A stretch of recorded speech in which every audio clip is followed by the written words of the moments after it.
कुर्सी तो है, धर्मेंद्र प्रधान जी को मैं कहना चाहता हूं, सुनो भाई, कुर्सी तो है, आपका जनाजा थोड़ा ही है। अगर कुछ कर नहीं सकते तो छोड़ क्यों नहीं देते, क्यों चिपक के बैठे? ये तो एक केंद्रीय मंत्री के पद से इस्तीफे की बात, ऐसे कितने ही मंत्रियों को लगातार इस्तीफे देने पड़ेंगे। देखो 20 तारीख को प्रोटेस्ट होगा तो प्रोटेस्ट होगा, और ऐसा प्रोटेस्ट होगा कि पिछले 10, 12, 15 साल में तो ऐसा प्रोटेस्ट दिल्ली में नहीं हुआ होगा। मैं नौजवानों के इस इनकलाब को जिंदाबाद करता हूं। आज इस जंतर मंतर पे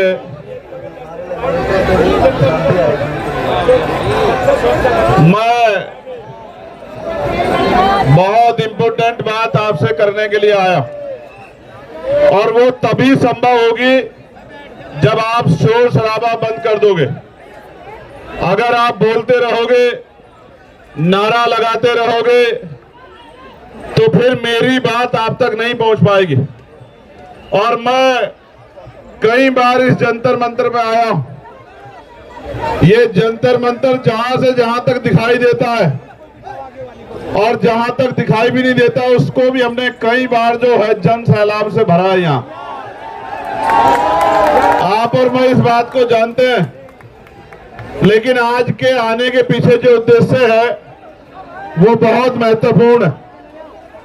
सबसे पहले तो मैं इस आंदोलन के साथियों का धन्यवाद करना चाहता हूं।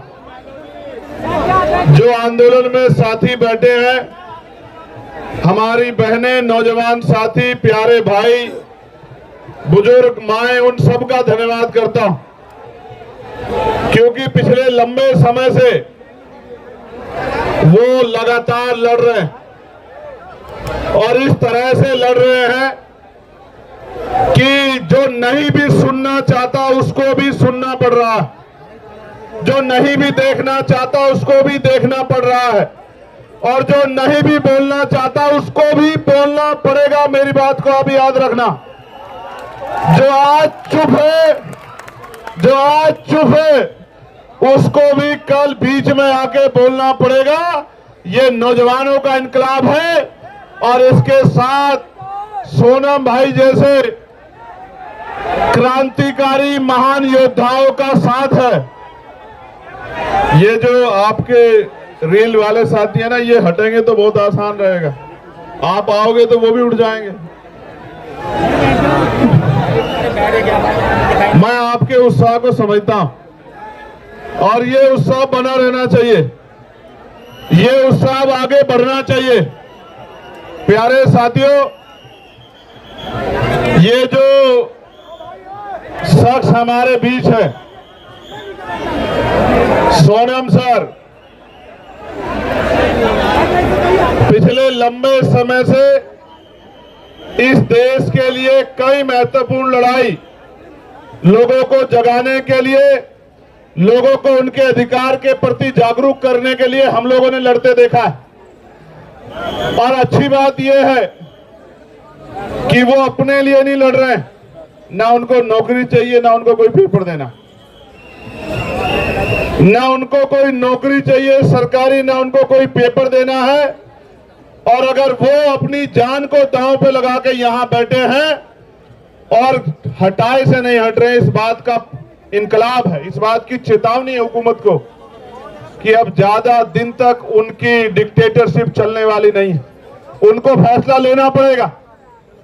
मैं तो देख रहा था जहां लोग अपनी लड़ाई नहीं लड़ते, जहां लोग अपनी समस्याओं में नहीं खड़े होते, मुझे सहयोग से यह भी कहना पड़ेगा, इस देश के नौजवानों को अपने बारे में सोचना चाहिए, उन्हें अपने बारे में। आज वो इसलिए घर से बड़े पैमाने पर नहीं निकल पा रहे हैं क्योंकि घर के लोगों को लगता है कि अगर वो जाएंगे तो किसी मुसीबत का सामना करना पड़ सकता है। अगर आप अपनी लड़ाई अपने आप नहीं लड़ोगे तो आपकी लड़ाई कौन लड़ेगा। मैं पूरे धन्यवाद देता हूं इस मंच को, वो हमारी बहनें, हमारे भाई जो बैठे हैं भूख हड़ताल पे, अनशन पे, जो डटे हुए बारिश में, तूफान में, गर्मी में, सर्दी में, और मैं खुद आंदोलनकारी मैं जानता हूं कि जब कोई आंदोलन करने निकलता है तो उसको कितनी तरह का सामना करना पड़ता है। उसमें सवाल खड़े किए जाते हैं, उसकी नैतिकता को गिराने के लिए प्रयास किए जाते हैं, उस पर आरोप लगाए जाते हैं कि इनको फंड कहां से मिल रहा है, इनको सुविधा कहां से मिल रही है, ये इस पार्टी से ऑर्गेनाइज है, ये इस संगठन से ऑर्गेनाइज है। ये मैं इनको देख के क्या कहूं, ये किससे ऑर्गेनाइज हो सकते हैं? ये तो नौजवान हैं, और नौजवान जब जब अंगड़ाई लेता है निजाम बदल जाता है। मेरी बात को आप याद रखना। जो आज चुप हैं उनको कल तय करना पड़ेगा। ये लड़ाई किसी दल की नहीं है, ये लड़ाई भारत के युवाओं की लड़ाई है, और जो लड़ रहा है उसको भी लोग देख रहे हैं, और जो चुप है लोग उसको भी देख रहे हैं। लोग ये भी देख रहे हैं कि कौन खड़ा है और कौन सिर्फ जो है किसी नुकसान का इंतजार कर रहा है। ये बड़े इंपोर्टेंट लोग आज मैं इस मंच पे देख रहा हूं। प्यारे साथियों, मैं तो खुद एनएसए में रहा 16 महीने के लिए जेल में, और निर्दोष होते हुए रहा।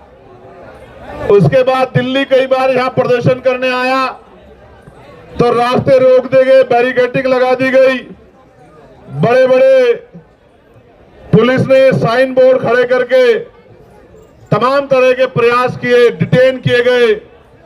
लेकिन जब कोई क्रांतिकारी किसी अच्छे मकसद के लिए निकलता है, किसी जंग के लिए, किसी लड़ाई के लिए निकलता है, किसी संघर्ष के लिए निकलता है, ये छोटी मोटी दीवारें उनको रोक नहीं सकती।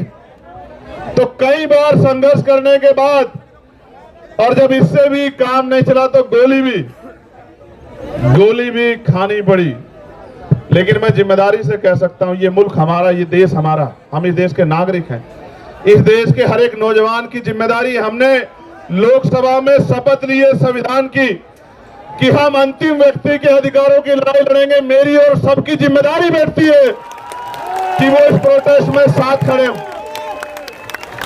आप महसूस करके देखो, देश की हर मां चाहती है कि चंद्रशेखर आजाद और भगत सिंह पैदा हों, लेकिन हो पड़ोसी के यहां, क्योंकि उनको शहादत देनी। और मैं फिर कह रहा हूं, ये देश आंदोलन से बना है, ये देश आंदोलन से आगे बढ़ा है। इस देश ने आंदोलन से अंग्रेजों के पैर उखाड़ दिए थे, और ऐसे आंदोलन जो अंग्रेजों की भाषा बोलेगा, जो अंग्रेजों के रास्ते पे चलेगा, जो अंग्रेजों को अपना आदर्श मानेगा, उन सबके पैर भी ऐसे आंदोलन उखाड़ देंगे जो आज तानाशाही कर रहे हैं। क्यों नहीं? मैं जानना चाहता हूं कि धर्मेंद्र प्रधान जी को क्यों नहीं जा रही आवाज, प्रधानमंत्री जी को क्यों नहीं जा रही आवाज, गृह मंत्री जी को क्यों नहीं जा रही आवाज, और वो सरकार किसका इंतजार कर रही है कि ये इस शख्स में, इस मंच पे बैठा है ये शख्स जो है, जो एक वैज्ञानिक है, जो एक पर्यावरण का मित्र है, जो देश की धरोहर है, वो मर जाए, इस देश की बात का इंतजार कर रही है क्या सरकार? या इंतजार कर रही है कि कुछ गोंस आके यहाँ पत्थर फेंक दे, डंडा चला दे, या कोई भीड़ आके इस आंदोलन में हिंसा कर दे, ये आंदोलन बर्बाद हो जाए? मैं अपने साथियों को कहूंगा, बहुत सचेत होकर चलाने की आवश्यकता है। अब तक जैसे आपने चलाया, आपकी बहादुरी को हम लोग सलाम करते हैं। अब तक जैसे आपने चलाया, मैं आपकी बहादुरी को सलाम करता हूं। और मैंने देखा इस तरपाल के लिए पैर पकड़ने पड़े भाई, इस तरपाल के लिए पैर पकड़ने पड़े यहाँ रुकने के लिए। लास्ट बार पहलवान बेटियों का आंदोलन हुआ था यहाँ, मेरे आज भी याद है, जब ये आंदोलन लंबा चला था। उसके बाद ये दूसरा आंदोलन है। और कहा गया मुझसे भी कल, इन्होंने कहा इनकी टीम ने कि भैया 20 तारीख को कूच करेंगे हम लोग। 20 को ही करोगे ना? पक्का?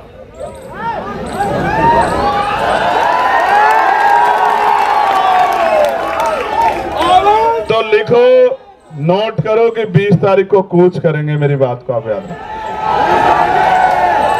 मैं 20 तारीख को ही आता, मेरा भरोसा करो, मैं 20 तारीख को ही आता। मैंने किसी को कहा भी नहीं आने के लिए, आप जानते हो, मैंने किसी से नहीं कहा कि आ जाओ, लेकिन इनकी वजह से आना पड़ा, इनकी वजह से आना पड़ा। मैंने इनसे कहा कि जाओ उनसे कहो कि वो अनशन त्याग दे, देश को उनकी जरूरत है, युवाओं को उनकी जरूरत है। और इन्होंने कहा कि वो तो नहीं मान रहे। मैंने इनसे कहा मेरा संदेश देना कि उनका भाई इनसे कह रहा है कि त्याग दो, तो संदेश ये आया कि नहीं वो नहीं छोड़ रहे अनशन। तो मैं आज इनसे नहीं कहूंगा अनशन छोड़ो, मैं बिल्कुल नहीं कहूंगा। मेरे आज भी याद है जब शहीद आजम सरदार भगत सिंह जेल में थे, उनके पिताजी चले गए एप्लीकेशन लेके अंग्रेजों के पास कि इनकी सजा माफ कर दी जाए। तो मुझे याद है शहीद आजम सरदार भगत सिंह जी के वो शब्द अपने पिता से जब उन्होंने कहा कि आज आपने मेरी पीठ में छुरा घोंपा है, जिनके खिलाफ मैं लड़ रहा हूं, आपने उनके आगे कमजोर पड़ने का काम किया। आज आपने मेरे आंदोलन को कमजोर किया, मेरे संघर्ष को कमजोर किया। तो मैं लड़ने वाला व्यक्ति हूं, मैं इनका संघर्ष कमजोर नहीं करूंगा। अगर इनको कुछ होगा तो इसका खामियाजा इस सरकार को भुगतना पड़ेगा, मेरी बात को आप याद रखना। हमें इनको मनाने की जरूरत नहीं है कि ये अनशन त्यागे, देश की सरकार से सवाल पूछने की जरूरत है कि वो इस डिक्टेटरशिप को क्यों कर रही है। जो शिक्षा मंत्री पेपर नहीं बचा सकता है, वो युवाओं का भविष्य कैसे बचाएगा, इस बात का जवाब शिक्षा मंत्री जी को देना पड़े। मैं फिर आपसे कह रहा हूं, ये आंदोलन युवाओं के भविष्य को बचाने के लिए, और मैं देश के हर एक युवा से कह रहा हूं, जब ये लड़ सकते हैं जिनको नौकरी नहीं चाहिए, जिनको पेपर नहीं देना, तो आप भी लड़ सकते हो। इसे इतना बड़ा करो आंदोलन को, क्योंकि ये लोकतांत्रिक व्यवस्था है, ये संवैधानिक देश है। जब आंदोलन बड़ा होगा, मैं गारंटी से कहता हूं कि सरकार झुक जाएगी। हमने पहले भी सरकार को झुकते हुए देखा। किसानों की शहादतें याद करते हुए मैं कहना चाहता हूं, किसानों को नमन करते हुए हमने सरकार को झुकते हुए देखा है। ये तो एक केंद्रीय मंत्री के पद से इस्तीफे की बात, ऐसे कितने ही मंत्रियों को लगातार इस्तीफे देने पड़ेंगे जब जनता खिलाफ हो जाएगी। मेरी बात को आप याद रखें। कुर्सी तो है, धर्मेंद्र प्रधान जी को मैं कहना चाहता हूं, सुनो भाई, कुर्सी तो है, आपका जनाजा थोड़ा ही है। अगर कुछ कर नहीं सकते तो छोड़ क्यों नहीं देते, क्यों चिपक के बैठे? अगर ये खलल डाल रहे हैं, एक बार जो कह दिया जाए वो माना जाए, तो उसके बाद दोबारा कहना पड़े तो ये अनुशासन के बाहर। अगर आप कुर्सी पे बैठ के कुछ कर नहीं सकते, देश के युवाओं का भविष्य नहीं बना सकते, तो आप कुर्सी छोड़ क्यों नहीं देते सर? क्यों चिपट के बैठे हो? जब देश के युवाओं को आप जैसा शिक्षा मंत्री चाहिए ही नहीं है, तो काहे को चिपक के बैठे हो? सवाल ये है, सरकार अगर 3 किलोमीटर की बात नहीं सुन रही है, तो क्या 300 किलोमीटर की बात सुन सकती है? सरकार सुनना नहीं चाहती है, सरकार सुन के इग्नोर कर रही है। जवाब दो। उनको लगता ये है कि ऐसी अफीम चाट रखी है लोगों ने, कितने दिन याद करेंगे। और ये सच भी है, ये सच भी है। मैं बहुत कड़वी बात कह रहा हूं, जिनके बच्चों के लिए यहां लड़ा जा रहा है, वो माँ बाप घर में इसलिए बैठे हैं कि उनके बच्चों से कोई सवाल उनके बच्चों के फ्यूचर पे ना आ जाए। आपके बच्चों का फ्यूचर है ही कहां भाई? पैसे वाले लोग पेपर लीक करा लेंगे, जिनके जो पावर स्ट्रक्चर से जुड़े हुए लोग हैं उनको पेपर पहुंच जाएगा, तो किसको नुकसान होगा? उसी को ना जो मेहनत कर रहा है, वो किसी भी जाति का हो, किसी भी धर्म का हो। तो ये फिर न्याय, फिर ये अवसर की समता, निष्पक्षता कहां बची? मैं तो उन बहादुर बहनों का भी धन्यवाद करता हूं, उनके हौसले का भी धन्यवाद करता हूं जो डटी हुई है। जहां नौजवान घर में बैठ के रील देख रहा है, वहां मेरी बहादुर बहनें आंदोलन कर रही है। मैं दिल से धन्यवाद करता हूं। 20 तारीख को आओगे नहीं आओगे बताओ?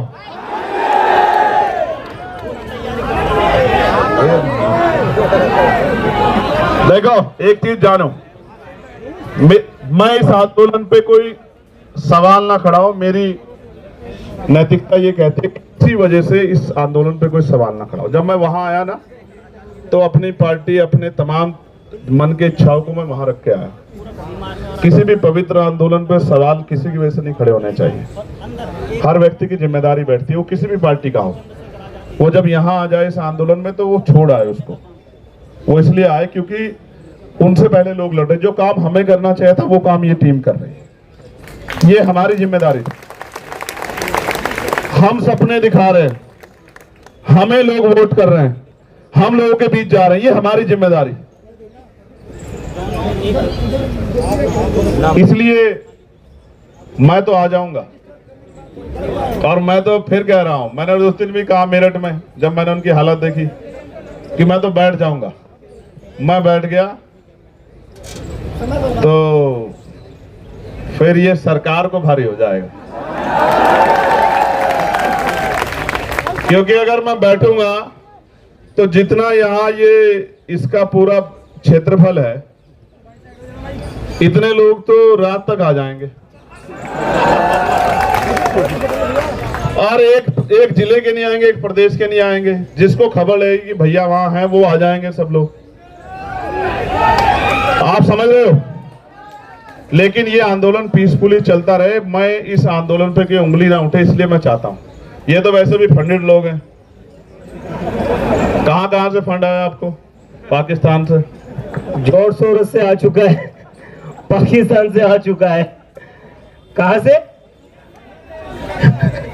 हर जगह से आ चुका है। पीएम के वो भी आ जाएगा। देखो सुनो, ये पाकिस्तान लवर है पहला, फिर ये जोर शोर से इनको फंड्स आ रहे हैं, फिर ये CIA के एजेंट से इनको बात वहां से वो चल रहा है। अभी और रहेगा, पहले वो हिंदू मुसलमान जैसे वो भी यहाँ करके देख चुके ये लोग, धर्म विरोधी सब कुछ करके। लेकिन सवाल ये है, ये लड़ किसके लिए रहे? इनमें से कौन सा ऐसा है जिसका पेपर लीक हुआ है? क्या जरूरत है इनको आने की? क्या जरूरत है इनको खड़े होने की? इनके घर वालों को डर नहीं लगता क्या? क्या उनकी जान कीमती नहीं है क्या? क्या वो आपके लिए लड़ते लड़ते शहीद हो जाए तो भी ना आप जागो? आपको याद है सरदार भगत सिंह क्यों फांसी का फंदा चूमना चाहते थे? उनको ऐसा लगता था कि मेरे जाने के बाद लोग जागेंगे। और यही जिद करके सोनम सर बैठे हुए। मैं आपसे आग्रह करूंगा सर, 20 तारीख को आप, हम लोग जितना बड़ा प्रोटेस्ट आप चाहोगे उतना बड़ा करेंगे, मगर 20 तारीख को आप हमारी भी मान लेना। आप आदमी बता दो कितने चाहिए 20 तारीख के प्रोटेस्ट में आपको, और बताओ यहां से वहां तक, संसद तक आदमी चाहिए, आप बताओ। आप जो कहोगे,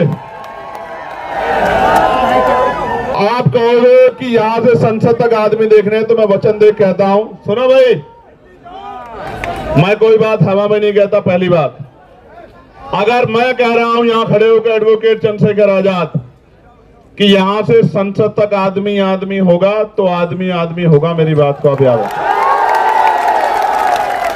और सुनो,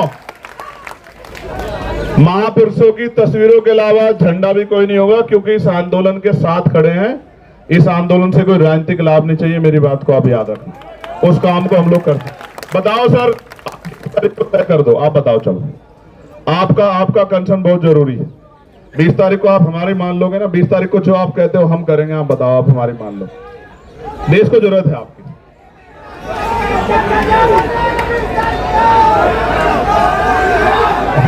आप 20 तारीख को हम कर रहे हो। आप चाहते हो 20 तारीख को हम लोग जीत जाएं? आप बताओ पहले, मैं क्या चाहता हूं? मैं चाहता हूं ना, हमें हमारा जो है मजबूत पिलर भी हमारे साथ रहे, खड़े रहे, डटे रहे।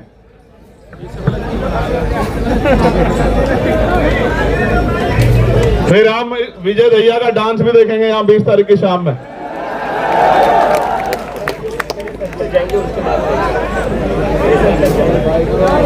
अगर हमारा प्रोटेस्ट सफल हो गया तो फिर आप शाम में हमारी बात मान लोगे?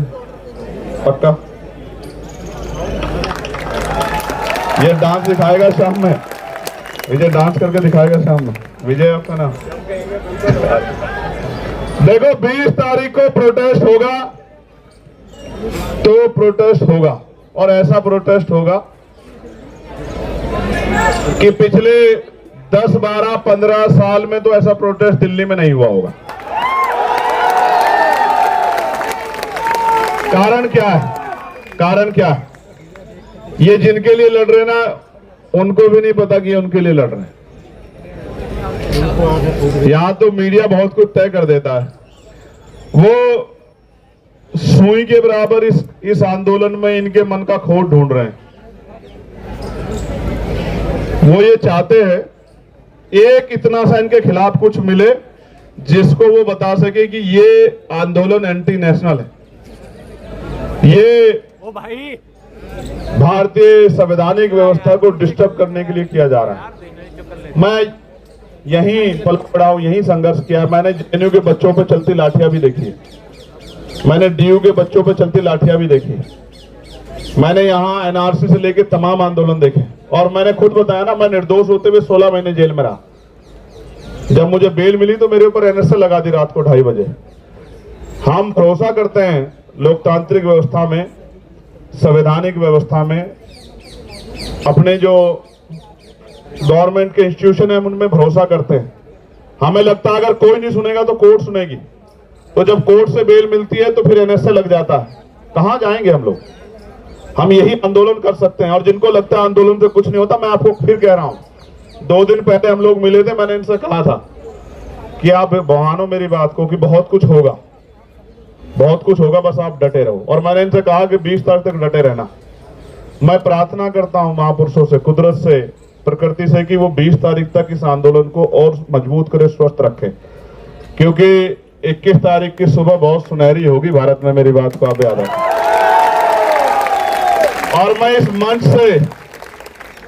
मंच से कहना चाहता हूं कि जो घर है, चुप है, सो रहा है या जानबूझ के सोने की एक्टिंग कर रहा है, एक बहुत बड़े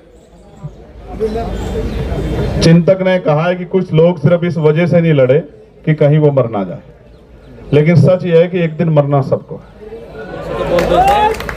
चाहे लड़कर मरो और चाहे डर कर मरो, चाहे मुकाबला करके सामना करो, चाहे हार मान के बैठ जाओ, और मान लो तो हार और ठान लो तो जीत। और सिर्फ सांसों का रुकना मौत नहीं होती, जिनका जमीर मर जाता है वो भी मर जाता है। ये जिंदा लोगों का मंच है, मैं इनको बधाई देता हूं। हम और हमारी पूरी टीम आपके साथ खड़ी है। जो यहां से मुझे आज सुनेगा, मैं निमंत्रण नहीं भेजूंगा, ना मैं फेसबुक के जरिए आपसे अपील करूंगा। 20 तारीख को मैं यहां मिलूंगा, पार्लियामेंट चलेगी। मैंने भी कोई कमिटमेंट किया। मैं टिहरी जा रहा था तो पुलिस के भाइयों ने मेरा बड़ा सम्मान किया, मेरी शर्ट फाड़ दी, तो मैंने वादा किया था कि 20 तारीख को मैं उस फटी शर्ट को पहन के देश की पार्लियामेंट में जाऊंगा, बताने के लिए,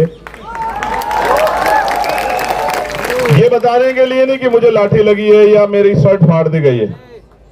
जब हम संघर्ष करने जाएंगे तो मिठाई तो नहीं मिलेगी, लेकिन ये बताने जाऊंगा कि सत्ता कितनी तानाशाह हो गई है। वो 3 किलोमीटर की आवाज को भी नहीं सुनती और 300 किलोमीटर की आवाज को भी नहीं सुनती। और हमें भरोसा है इस देश की महान न्यायपालिका पे कि वो हमारे दर्द को सुनेगी। एक दिन पहले पेपर लीक की खबर आती है, जब बच्चा अपना पूरा मन बना के हिम्मत करके पहुंच गया सेंटर पे, और जब वो खबर आती है तो वो ऐसा हो जाता है उसको जैसे उसकी शरीर की हिम्मत टूट गई हो। और मेरे आज भी याद है ना, पेपर के समय हम लोगों ने भी बहुत पेपर दिए हैं विजय, तो रुकने की जगह ढूंढते थे, किसके यहाँ रुकेंगे, किसके यहाँ खाना खाएंगे। दूसरे शहर में जाना मिडिल क्लास परिवारों के लिए, गरीब बच्चों के लिए आसान थोड़ा ही। और जब जा रहे हैं तो पता लग रहा है पेपर लीक हो गया है या घोटाला हो गया है।